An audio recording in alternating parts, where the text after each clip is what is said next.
வணக்கம், நான் உங்கள் ஜேபி. இது ஜேபி மக்கள் பார்வை. தமிழகத்தில் மீண்டும் போராட்டமா? ஏன் போராட்டம்? எதற்காக போராட்டம்? வாங்க பார்க்கலாம். தாவேக அரசு தங்களோட தேர்தல் வாக்குறுதியில 5 ஏக்கர் வரை நிலம் உள்ள விவசாயிகளுக்கு முழுமையான விவசாய கடன் தள்ளுபடி செய்யப்படும் அப்படின்னு சொல்லிருந்தாங்க. அது நம்ம எல்லாத்துக்குமே தெரியும். தாவேக அரசு ஆட்சி அதிகாரத்தில் அமர்ந்த பிறகு கடந்த மே 25, 2026 அன்னைக்கு 50,000 வரை கடன் பெற்ற விவசாயிகளுக்கு முழுமையான விவசாய கடன் தள்ளுபடி செய்யப்படணும். அதற்கு மேல கடன் பெற்றவர்களுக்கு நிபந்தனை அடிப்படையில் பகுதி அளவு கடன் தள்ளுபடி செய்யப்படும் சொல்லிருந்தாங்க. இதை எதிர்த்து விவசாய சங்கங்களும் விவசாயிகளும் தமிழ்நாடு முழுவதும் போராட்டத்தில் இறங்கினாங்க. அதனால ஜூன் 16, 2026 அன்னைக்கு தாவேக அரசு 75,000 வரை கடன் பெற்ற விவசாயிகளுக்கு முழுமையான விவசாய கடன் தள்ளுபடி செய்யப்படணும். அதற்கு மேல் கடன் பெற்றவர்களுக்கு 35,000 வரை விவசாய கடன் தள்ளுபடி செய்யப்படணும் சொல்லியிருந்தாங்க.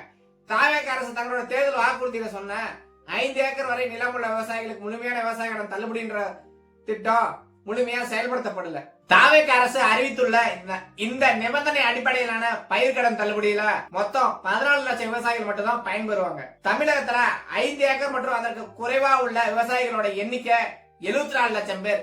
மீதமுள்ள 60 லட்சம் விவசாயிகள் பயிர் சாகுபடிக்காக விவசாய சங்கங்களை வாங்கின இந்த பயிர்க்கடனை எப்படி கட்ட போறாங்க? இதற்கு தாவேக அரசு என்ன பதில் சொல்ல போகுது அப்படின்றத நம்ம பொறுத்திருந்தா பார்க்கணும். கடந்த ஜூலை 27, 2026 அன்னைக்கு விவசாயிகள் சங்க தலைவர் பி. ஐயாக்கன் அவர்கள் தமிழ்நாட்டுல விவசாயிகளோட பயிர்க்கடன் முழுமையாக தள்ளுபடி செய்யப்படவில்லை அப்படின்ற கோரிக்கையை முன்வச்சு போராட்டம் நடத்துறதா அறிவிச்சிருந்தாரு. தமிழகத்துல விவசாயிகளோட விவசாய கடன் முழுமையா தள்ளுபடி செய்யப்படல. டெல்டா மாவட்டங்கள்ல குறுவை சாகுபடி தொடர்ந்து சம்பா சாகுபடியும் பாதிக்கப்பட்டிருக்கு.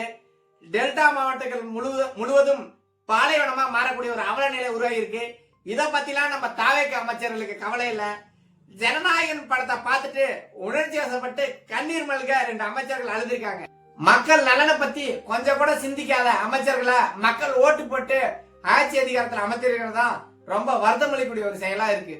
வருகிற ஆகஸ்ட் 6, 2026 அன்னைக்கு சட்டமன்றத்துல வேளாண்மை பட்ஜெட் தாக்கல் செய்யப்படுது. சட்டமன்றத்துல தாக்கல் செய்யப்படுற வேளாண்மை பட்ஜெட்டுக்கு பிறகு விவசாய கடன் முழுமையாக தள்ளுபடி செய்யப்படுதா அப்படிங்கறத நம்ம பொறுத்திருந்தா பார்க்கணும். விவசாய கடன் முழுமையாக தள்ளுபடி செய்யப்படவில்லை அப்படின்ற பட்சத்துல விவசாயிகளும் விவசாய சங்கங்களும் தமிழ்நாடு முழுவதும் போராட்டத்தில் இறங்க போறாங்க அப்படின்னு நான் சொல்லலங்க, விவசாய சங்க நிர்வாகிகள் சொல்லியிருக்காங்க. தமிழக விவசாயிகளோட பயிர் கடன் முழுமையாக தள்ளுபடி செய்யப்பட வேண்டும். டெல்டா மாவட்ட விவசாயிகளுக்கு காவிரியிலிருந்து வரக்கூடிய நீரை பெற்றுத்தர வேண்டும் அப்படிங்கறதா விவசாயிகளோடையும் விவசாய சங்கங்களோடையும் கோரிக்கையா இருக்கு. காட்டுல இறங்கி வேலை செய்ய வேண்டிய விவசாயிகளை ரோட்ல இறங்கி போராட வச்சிடாதீங்க. இப்பதான் நம்ம சேனலை ஃபர்ஸ்ட் டைம் பாக்குறீங்கன்னா லைக் பண்ணுங்க, ஷேர் பண்ணுங்க, மறக்காம சப்ஸ்கிரைப் பண்ணுங்க. மீண்டும் ஒரு இன்ட்ரெஸ்டிங்கான வீடியோ சந்திப்போம். நன்றி.